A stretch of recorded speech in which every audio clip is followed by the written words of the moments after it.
Ready? Today I'm going to solve the white layer of the Rubik's Cube, the first layer too. So it's going to be correctly solved. My mom has already jumbled it up, but I'll jumble it up more just to make sure.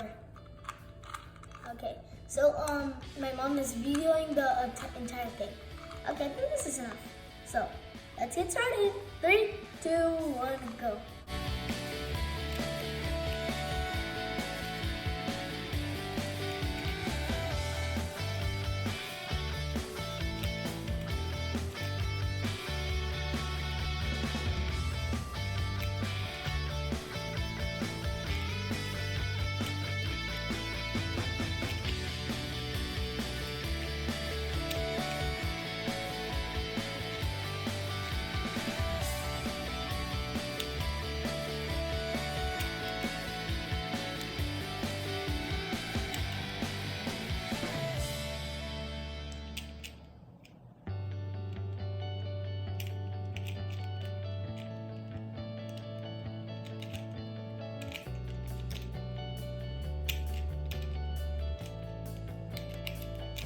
Moment of truth.